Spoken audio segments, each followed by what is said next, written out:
Welcome back to Afternoon Express, where our musical guest is just warming up his vocal cords for an amazing performance shortly after this. But in the meantime, I want to find out from you, Mzansi. Have you ever wondered what to do with that leftover Christmas corned beef? Well, we have the answer for you, because we're transforming it into some scrumptious, cheesy and tangy pinwheels. Sounding delicious, Chef Charles. Oh, absolutely. It's one of those things, you know, you can just sort of, again, bring all your bits and pieces together and off you go. And I'm going to get stuck into mine straight away here. I'm going to pop a bit of butter into the pan here and let that melt. And then we're just going to fry off some garlic, a little salt, pepper, some onions, which I just take as far as you want. You know, if you want a darker, deeper, richer colour, then take them to that point of where they almost, you know, look caramelised, of course, not burnt. But I just want to sort of get lots of lovely flavour going in with there.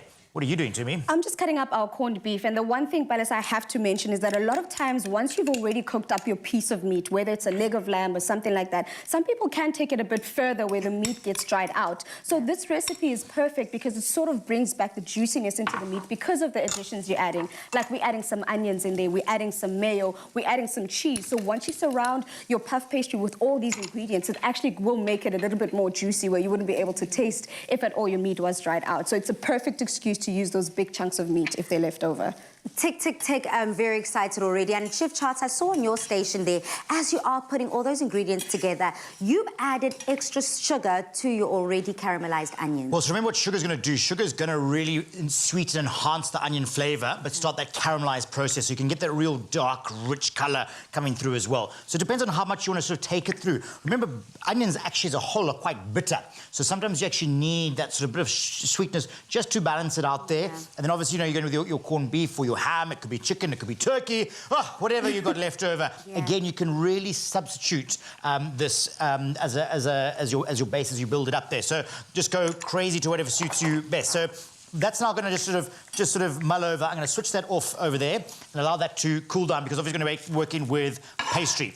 So let's take in our pastry. You just need to unravel that there. Oh, life is far too short to be making your own, but if you want to make your own, of course, go away. But I mean, we're probably pretty exhausted after Christmas and having to start making some things, you know. If you belong to the Denver household, you're on your feet during Christmas time, whether it's making sure teas, coffees are put together nicely, making sure Auntie and Malume are comfortable. So I am definitely going for anything store-bought. So that's what we're doing today, just sticking to that convenience of leftovers. Oh, absolutely. And puff pastry is a great one. Just thaw it out so it's lovely and palatable and ready. But work when it's cold. You know, it's very important to have a cold kitchen, because if, you know, you put things on here too warm or anything like that at all, you're going to be in trouble and go down a sort of very slippery slide.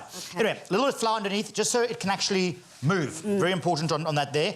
I'm not going to put any more flour on the top here. I've rolled it out to a size that I'm really happy with. And what we're going to do then is take some mayo, and this is going to be sort of the glue.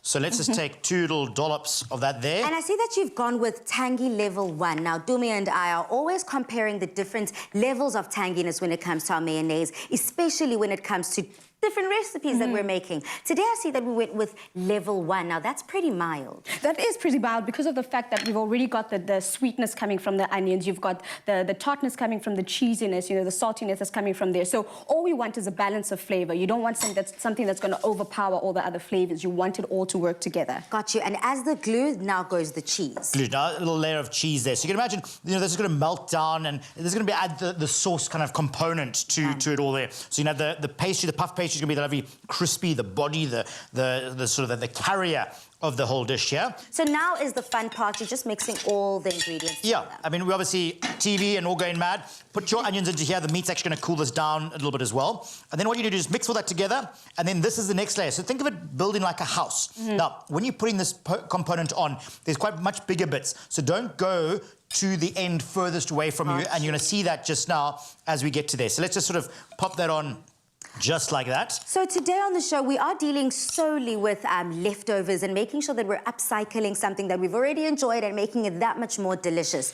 We've kind of ticked off different meats so far. We've done the gammon, we've done the lamb. Here we're dealing with corned beef. I'm just excited to be able to see the sky's the limit, really. It really is. And the one thing I'm also loving about these dishes that we're making today is that we're taking something that's already cooked, making something completely new, and we're heading into New Year's, Balisa. So these could also be dishes that you can definitely impress impress with on New Year's Eve, Yeah. you know, over the next couple of days, just to impress people. And they'll Absolutely. Aren't you an entertainer? Oh, I absolutely love entertaining. This is a great one to do because you can make a big batch of these. You can make loads of these. You can make a vegetarian version. Yes. So, you know, chopped up veg on there as well. Right, next one.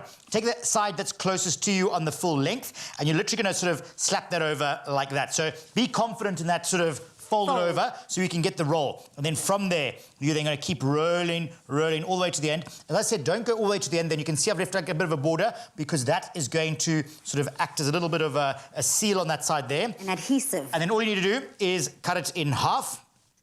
And then half again because you want everything to be absolutely perfect, and half this way, and then keep going. Okay. Half and this way. that will also ensure that everything cooks evenly and all cooks on time. I'm very excited to taste this because our musical guest is on standby. I'm sure his stomach is rumbling at this stage. So before we head over to him, you head over to afternoonexpress.co.za to get this recipe.